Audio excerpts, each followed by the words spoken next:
Good morning students. आज हम part 12 का पेज नंबर 90 करेंगे। आइए अब शुरू करते हैं। मैं अभी किसके बारे में बता रहा था?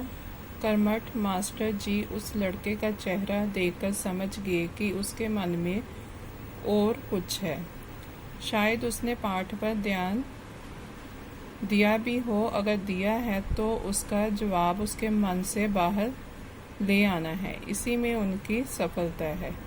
हाँ हाँ बता, डरना मत।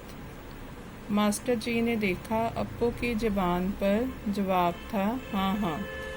वह कांपते हुए बोला, कंचा कंचा। वे सकपका गए। कक्षा में भूचाल आ गया। Stand up.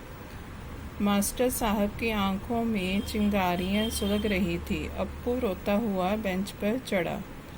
पड़ोसी कक्षा की टीचर ने दरवाजे से झांक कर देखा, विस्मित हंसी।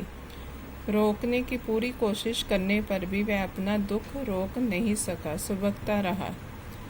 रोते रोते उसका दुख बढ़ता ही गया। सब उसकी तरफ देख देख कर उसकी हंसी उड़ा रहे हैं। रामन, मलिका, सब। बेंच पर खड़े खड़े उसने सोचा, दिखा दूंगा सबको। जॉर्ज को आने दो।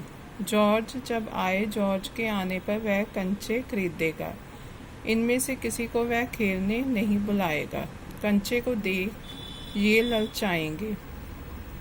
इतना खूबसूरत कंचा है। हरी लकीर वाले सफ़ेद गोल कंचे, बड़े आंवले जैसे। तब शक हुआ, कंचा मिले कैसे? क्या मांगने पर दुकानदार देगा? जॉर्ज को साथ लेकर पूछें तो नहीं दे तो। यहाँ ये बताया गया है कि उसे खामोश देखकर मास्टर जी ने उससे कहा, डरना मत, हाँ हाँ बता। वह कांपते स्वर में बोला, कंचा। इतना सुनते ही मास्टर जी सकपका गए, कि मतलब कि चकित हो गए, और कक्षा में भूचाल सा आ गया। क्रोध में वह आकर मास्टर जी ने उसे बेंच पर खड़ा कर दिया, और बेंच पर खड़े खड़े वह रोता रहा। उसने मन ही मन कहा कि जॉर्ज के आने पर कंचे खरीदकर वह खेलेगा और किसी को भी खेल में शामिल नहीं करेगा। किसी को शक हो तो पूछ लो। मास्टर जी ने उस घंटे का सबक समाप्त किया। क्या किसी को कोई शक नहीं? अप्पू की शंका अभी दूर नहीं हुई थी। वह सोच रहा था, क्या जॉर्ज को साथ ले चलने पर दुकानदार कंचा नहीं देगा? अगर खरीदना ही पड़े तो कितने पैसे लगेंगे? रामन ने मास्टर जी से सवाल किया और उसे सवाल का जवाब मिला। अम्नी ने शंका का समाधान कराया। कई छात्रों ने ये दोहराया, अप्पू क्या सोच रहे हो? मास्टर जी ने पूछा, पूछ लो ना, शंका क्या है? शंका जरूर है। क्या जॉर्ज को साथ ले चलने पर दुकानदार कंचे देगा? नहीं तो कितने पैसे लगेंगे? क्या 5 पैसे में मिलेगा, 10 पैसे में? मास्टर जी ने सबकी शंका का समाधान कर उस घंटे का सबक जो है समाप्त किया। पर अप्पू की शंका जो थी वह ज्यों की त्यों ही थी, कि पता नहीं दुकानदार उसे कंचे देगा या नहीं, और देगा भी तो कितने पैसे में, 5 या 10 पैसे में। क्या सोच रहे हो? पैसे? क्या? कितने पैसे चाहिए? किसके लिए? वह कुछ नहीं बोला। हरी लकीर वाले सफ़ेद गोल कंचे उसके सामने से फिसलते गए। मास्टर जी ने पूछा, क्या रेलगाड़ी के लिए? उसने सिर हिलाया। बेवकूफ़, रेलगाड़ी को पैसे से खरीद नहीं सकते। अगर मिले तो उसे लेकर क्या करेगा? अचानक मास्टर जी ने पूछा कि क्या सोच रहे हो? उसने जवाब दिया, पैसे। किस लिए? जवाब ना मिलने पर मास्टर जी ने पूछा कि रेलगाड़ी के लिए, तो उसने सिर हिला दिया। तो मास्टर जी ने कहा कि बेवकूफ़, रेलगाड़ी को पैसे से खरीद नहीं सकते। अगर मिले तो उसे लेकर क्या करेगा? वह खेलेगा, जॉर्ज के साथ खेलेगा। रेलगाड़ी नहीं, कंचा। चपरासी एक नोटिस लाया। मास्टर जी ने कहा, जो फीस लाए हैं वे ऑफिस जाकर जमा कर दें। बहुत से छात्र गए। राजन ने जाते जाते अप्पू के पैर में चिकोटी काट ली। उसने पैर खींच लिया। उसे याद आया उसे भी फीस जमा करनी है। पिताजी ने उसे 1.5 रुपया इसके लिए दिया है। उसने अपनी जेब टटोल कर देखा। 1 रुपये का नोट और 50 पैसे का सिक्का।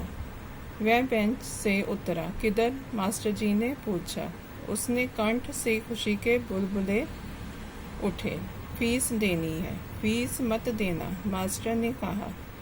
वह झिझकता रहा। On the bench. वह बेंच पर चढ़कर रोने लगा। क्या भविष्य में कक्षा में ध्यान से पढ़ेगा? ध्यान दूंगा। वह दफ्तर गया। दफ्तर में बड़ी भीड़ थी। बच्चों, एक एक करके आओ, क्लर्क बाबू बता रहे हैं, पहले मैं आया हूँ।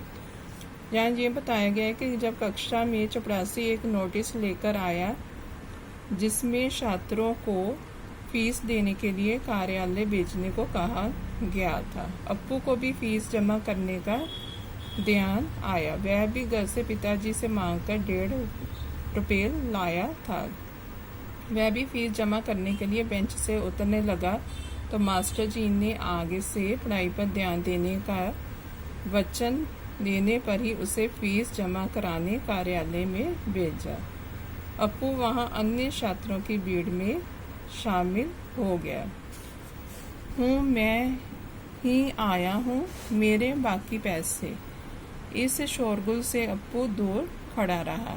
रामन ने फीस जमा की, मलिका ने जमा की, अब थोड़े से लड़के ही बचे हैं। वह सोच रहा था जॉर्ज को साथ लेकर चलूं तो देगा ना, शायद दे। नहीं तो कितने पैसे लगेंगे? 5 पैसे, 10 पैसे। हरी लकीरों वाले गोल सफ़ेद कंचे। घंटी बजने पर फीस जमा किए हुए सभी बच्चे उधर से चले। वह भी चला, मानो नींद से जागकर चल रहा हो। क्या सब फीस जमा कर चुके? कक्षा छोड़ने के पहले मास्टर जी ने पूछा। वह नहीं उठा। वहां पर सभी छात्रों की भीड़ में वह जाकर शामिल हो गया। उसके दिमाग में तो बस वही हरी धारियों वाले कंचे ही घूम रहे थे। वह सभी के साथ जो है कि वहां रुका रहा और बिना फीस जमा कराए ही वह वापस आ गया। और जब मास्टर जी ने सभी से पूछा कि आपने फीस जमा करा दी तो वह नहीं उठा। शाम को थोड़ी देर इधर उधर टहलता रहा। लड़के गीली मिट्टी में छोटे गड्ढे खोदकर कंचे खेल रहे थे। वह उनके पास नहीं गया। फाटक के सिंचे थामे उसने सड़क की तरफ देखा। वहां उस मोड़ पर दुकान है। दुकान में अलमारी। बाहर खड़े खड़े छू सकेगा। अलमारी में शीशे के जार हैं। उनमें एक जार में पूरा बस्ता कंधे पर लटकाए वह चलने लगा। दुकान नजदीक आ रही है। उसकी चाल की तेजी बढ़ी। वह अलमारी के सामने खड़ा हो गया। दुकानदार हंसा। उसे मालूम हुआ कि दुकानदार उसके इंतजार में है, मतलब कि प्रतीक्षा में है। वह भी हंसा। कंचा चाहिए है ना? उसने सिर हिलाया। दुकानदार जार का ढक्कन जब खोलने लगा तब अप्पू ने पूछा, अच्छे कंचे हैं ना? लौटते समय उसके दिमाग में जो था कि वही सुंदर से कंचे घूम रहे थे और वह दुकान पर आकर खड़ा हो गया। और जब वह दुकान पर आकर खड़ा हो गया तो दुकानदार ने उससे पूछा कि कंचे चाहिए? उसने सिर हिलाया। और दुकानदार जार का ढक्कन जब खोलने लगा तब अप्पू ने उससे पूछा कि अच्छे कंचे हैं ना?